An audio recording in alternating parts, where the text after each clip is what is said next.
म्हणून आपण फोटोग्राफ्स थोडे बुरकट केलेले आहेत. ती फोटोग्राफ्स आपल्याकडे आहेत, मतदार यादी पण आहे. पण हेच तुम्ही बघा, जे साधारणपणे लोकसभेमध्ये ही व्यक्ती नरहरी कुलकर्णी डिलीटेड होती. का डिलीटेड होती? कारण मृत झाली, डेड झालंय असं त्यांनी सांगितलं. हीच व्यक्ती यांनी पुनर्जन्म घेतला सेम नावानी आणि मतदान केलं येऊन विधानसभेमध्ये. बरं, आम्ही ह्यांच्या घरी गेलो, चेक करायला गेलो, साधारणपणे खरोखर आहेत नाही आहेत काय, कारण हे ई दिसलं की डेड आहे. पण ही मतदार यादी बदललेली आहे, तुम्ही पाहू शकता. आणि इपिक नंबर हा वेगळा झालेला आहे. म्हणजे पुन्हा एकदा ह्यांचं कोणीतरी रजिस्ट्रेशन नव्याने केलेलं आहे.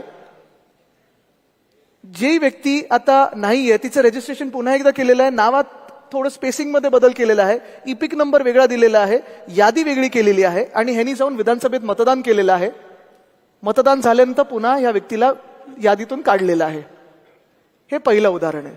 म्हणजे ह्याचा अर्थच हा आहे की साधारणपणे जेव्हा आपण गटप्रमुख म्हणून असू किंवा उपशाखा प्रमुख म्हणून असू किंवा कुठचेही पदाधिकारी म्हणून असू, जेव्हा आपण प्रत्येक यादीचा अभ्यास करायला बघतो, आपली जबाबदारी जी आपल्याला उद्धव साहेब नेहमी सांगत असतात की निवडणुकीत माझी जबाबदारी काय, तर गटप्रमुख म्हणून असेल, उपशाखा प्रमुख म्हणून असेल, माझी जबाबदारी म्हणजे माझी यादी तेवढीच बघायची आहे. त्या 1200 आणि आज तर पुन्हा एकदा ते इलेक्शन कमिशनच्या प्रेस कॉन्फरन्समध्ये तुम्ही पाहिलं असेल की 1200चीच यादी असणार आहे. हे 1200 लोकांमध्ये मी किती लोकांना ओळखतो, ह्या किती लोकांमधून किती लोक आता जिवंत आहेत, किती लोकांचं मृत्यू झालेला आहे, या मृत्यू झालेल्या लोकांमधून किती लोकांना रजिस्टर केलंय हे देखील आपण पाहणं गरजेचं आहे. दुसरं म्हणजे मतदाराचं नाव आणि त्याच्या वडिलांचं नाव हे सेम टू सेम आहे.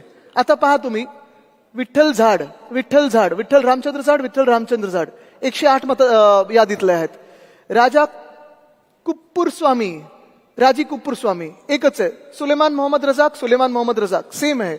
पुन्हा एकदा यांचे सगळ्यांचे फोटो आपण भुरकट केलेले आहेत, कारण आपल्याला कोणाला प्रायव्हसीमधून त्रास द्यायचा नाहीये. पण हे देखील तुम्ही पाहिलं पाहिजे, जेव्हा यादी आपण पाहतो असे आपल्याला वरळी मतदारसंघांमध्ये 502 मतदार सापडलेले आहेत. म्हणजे वडिलांचं नाव पण तेच आहे किंवा रिलेटिव्हचं पण नाव तेच आहे आणि स्वतःचं पण नाव तेच आहे. हे तर ठळकपणे आपल्याला एक यादी वाचनमध्ये जी आता यादी येईल त्याच्यात तुम्हाला दिसेल ही यादी सगळ्यांकडे आहे ऑलरेडी. तर त्याच्यात हे तुम्ही पाहिलं पाहिजे की किती अशी नावं आहेत जी साधारणपणे सेम टू सेम आहेत. आता हे भलतच प्रकार आहे. मतदाराचं नाव आणि वडिलांचं नाव, पुरुष मतदार घेतलेत आपण, कारण महिला मतदारांच्या वडिलांचं नाव बदलतं किंवा पतीचं नाव त्याच्यात येतं. पण हा जर प्रकार पाहिलात तुम्ही, ह्यांचं नाव काय आहे? गिरीश गजानन म्हात्रे. वडील कोण आहेत? भानजी पटेल. चांगले, म्हणजे कोणीतरी आपल्या राज्यात गुजरातमधून मराठी झालंय, चांगलंय. आता ह्यांचं नाव आहे काय, डुयोडाप रामवंदन यादव आणि वडिलांचं नाव आहे सहुदेव वाघमारे. ह्यांचं नाव आहे संतोष कुमार सरोज आणि वडिलांचं नाव आहे राधेश्याम. बरं, ह्याच्यात घर क्रमांक ठीक आहे, पण बाकीचं काय तिथे दिले नाहीये. असे मतदार आपल्या मतदारसंघामध्ये म्हणजे वरळीमध्ये 720 सापडलेले आहेत. हे देखील आपल्याला दिसणार आहे. एक यादीत झलक मारली आपण, एकदा पाहिलं आपण की वडिलांचं नाव काय आहे किंवा पतीचं नाव काय आणि स्वतःचं नाव काय, हे जर पाहिलं तर असे पुन्हा एकदा आपल्याला कितीतरी मतदार दिसतील जे असे घोळ केलेले मतदार आहेत. आता हा एक भन्नाट प्रकार झालेला आहे. आपण जागतिक पातळीवर ह्याला वोकिझम बोलू शकतो की तुम्ही ठरवता तुमचे प्रोनाउन काय आहेत, दे, देम, हिज, हर वगैरे. पण इथे ऑपरेशनच्या बिना स्त्रीलिंगचं पुलिंग केले, पुलिंगचं स्त्रीलिंग केलंय. गौरी गगन गुप्ता, परत फोटोज आपण थोडे भुरकट केलेले आहेत, लिंग पुरुष. इथे तेजश्री दिलीप हडकर, लिंग पुरुष. असे 643 मतदार आपल्याला आपल्या विधानसभेत सापडलेले आहेत. आता कदाचित हा पुन्हा एकदा निवडणूक आयोग सांगू शकतं की हा एरर आहे, टायपिंग मिस्टेक आहे, चूक झालेली आहे. पण ही जबाबदारी खरं तर निवडणूक आयोगाची आहे. जेव्हा आपण मतदानाला जातो तेव्हा सगळे असे पाहत असतात आपल्याकडे की तुम्ही कोण, तुमचं नाव काय, तुम्ही हे दाखवा ते दाखवा. मग हे तुम्हाला दिसत नाही निवडणूक आयोगाला. आणि म्हणून आता जबाबदारी जी निवडणूक आयोग जे करत आहे ते आपल्याला पण काम करायला लागणार आहे, कारण निवडणूक आयोग हे भाजपचं काम करतं. मग निवडणूक आयोगाचं काम कोणी करायचं? आपण करायला पाहिजे. तर हे असे मतदार जे आहेत असे देखील तुम्ही पाहिले पाहिजेत, पकडले पाहिजेत. 643 मतदार आहेत. No EPIC number.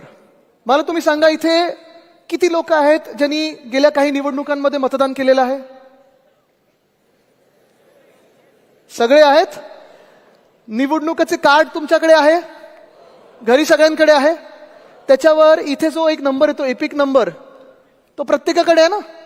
आता तो एपिक नंबर नसेल तर गडबड तर होते. असे एपिक नंबर नसणारे देखील नावं प्रत्येक यादीत घुसवलेले आहेत. हे लोक कोण आहेत, कुठून आले, का एपिक नंबर ह्याच्यावर नाहीये? कारण आम्ही जेव्हा विचारलं तिथे निवडणूक आयोगामध्ये तर त्यांनी सांगितलं नाही, आम्ही सगळ्यांना एपिक नंबर देत आहे, काही अशी गडबड असेल तर आम्हाला सांगा. मग ही गडबड पकडणार कोण? असे वरळीत 28 सापडले आपल्याला ज्यांचे एपिक नंबर नाहीयेत. आता हे पहा तुम्ही, duplicate name in voter list same epic, epic number same आहे, सगळं सेम आहे, पूर्णपणे सेम, पण त्याच वेगळ्या वेगळ्या यादींमध्ये एका यादीमध्ये सेम टू सेम नावं, कुठे छोटासा इकडे तिकडे बदल केलेला आहे. म्हणजे डुप्लिकेट असे किती मतदार असतील, किती मतदार कार्ड बनले असतील हे तुम्ही पाहिलं पाहिजे. असे 133 मिळालेले आहेत जे डुप्लिकेट नावं आहेत, सेम टू सेम आहे. म्हणजे हे आता पार्वती प्रदीप कुमार सोलंकी, हा एपिक नंबर सेम आहे, हा एपिक नंबर सेम आहे, सगळं काही सेम आहे. पण हे दोनदा आलं यादीमध्ये, दोनदा आलेलं आहे. म्हणजे कदाचित 2 लोक जाऊन मतदान करू शकले असतील यांच्या नावावर. असे 133 लोक आपल्याला सेम टू सेम सापडलेले आहेत.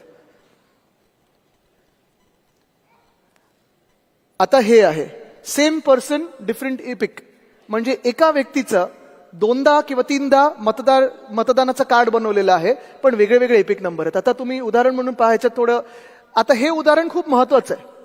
हे उदाहरण जर तुम्ही पाहिलं तर ही अनया सहानी, बाकी सगळं जर तुम्ही पाहिलं किरण साहनी नाव, आईचं नाव किरण साहनी, हे दोन्ही बरोबर आहे. पण हिचं इकडे नाव अनाया सावनी केलेलं आहे, इथे अनया सहानी आहे. फोटो दोघींचा सेम आहे, आता मी भुरकट केलेला आहे, पण सेम टू सेम फोटो. जुळी आहेत का आम्हाला माहिती नाही, पण सहानी सावनी कसं बदललं माहित नाही. घराचा पत्ता सेम आहे, सगळं काही सेम आहे.